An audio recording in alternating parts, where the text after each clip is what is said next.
Okay, last video on this. Let's tie it all together. Let's relate mean arterial pressure to cardiac output and all the inputs and outputs that are happening there. Well, it's cardiac output times total peripheral resistance. We'll start there. So everything that we're working on here has some input into mean arterial pressure. So let's start with our cardiac output. Cardiac output, everything starts out here when we have, we're trying to increase it, but the inputs from it are looking at like this. We have stroke volume times heart rate. So we're looking at anything that can influence our stroke volume and heart rate. So when we look back, we can think of any epinephrine,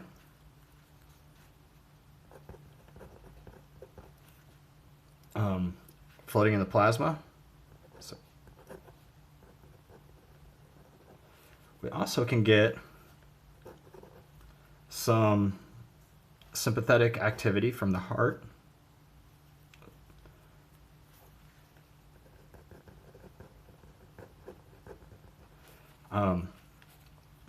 This is happening here too. Sympathetic, as well as parasympathetic.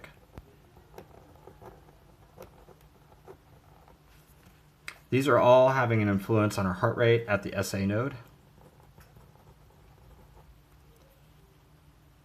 We're also looking at stroke volume from another aspect. I'm just going to draw a line through here.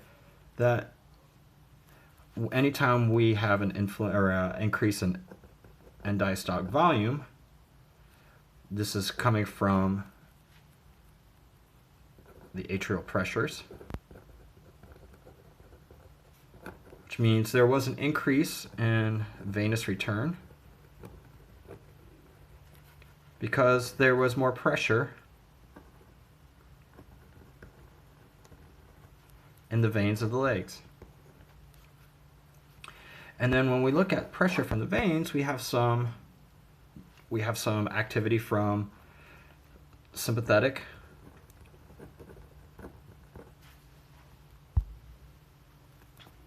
inputs into here.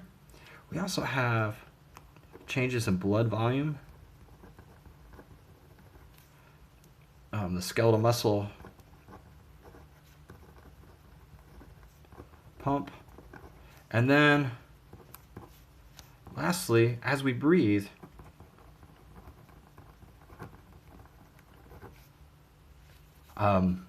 we also influence the venous pressure. We saw that in our lab when we looked at the respiratory sinus arrhythmia, the influence of our breathing on our heart rate. So this gives us some inputs into our stroke volume. Our heart rate, like I said, sympathetic and parasympathetic. Our sympathetic is increasing and our parasympathetic is decreasing. Remember, our SA node during normal circumstances is firing on an autorhythmic scale.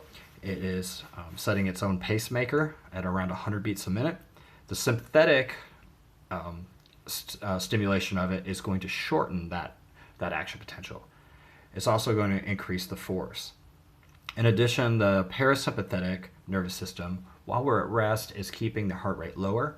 It is influencing the SA node so that the pacemaker potential is now at around 60 to 70 beats a minute. We also need to consider total peripheral resistance. And when we look at total peripheral resistance, at the end of it all, we're looking at the radius of the arterioles, blood viscosity, just barely made it, which is influenced by your hematocrit. Remember, we're around 45% for males, 42% for females. For If we want to increase our hematocrit, we can use EPO, just like the cyclists, erythropoietin. When we sense that we have our red blood cells are too low, the kidneys will produce EPO and stimulate production of red blood cells. So there is a ton of things controlling the radius of our arterioles, though. We have, let's start from this side, local controls. And these can be, internal blood pressure, a response to a baroreceptor firing. There can be decreased O2, any changes in potassium, CO2, and protons, changes in osmolarity, changes in concentration of adenosine,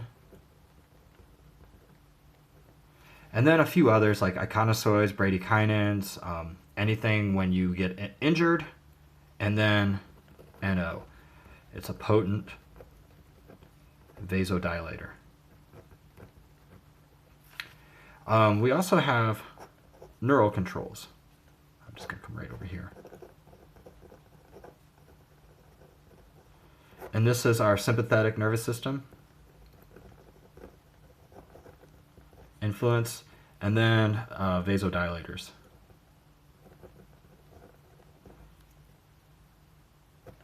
So if I can spell, this is NO, nitrous oxide. Lastly, the hormones have some influence on it too. We have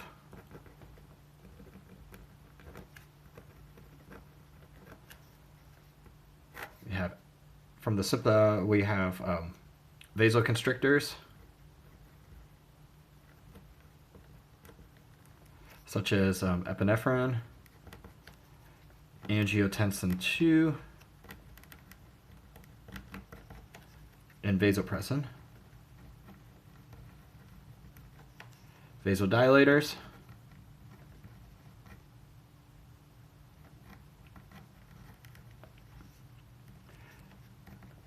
epinephrine, ANP, produced in the heart, atrial natric peptide. These vasodilate. One of the interesting things about ANP is it helps control sodium concentration in the body. So as we probably know, this is just an interesting anecdote that bodybuilders tend to use, because bodybuilders train, but at the end of the day, if they have giant muscles and a layer of fat on top of them, you can't really see the definition very well. So bodybuilders like to tinker with their endocrine system a little bit more than the rest of us. And what they end up doing is, before a competition, they will eat a lot of salt with their food.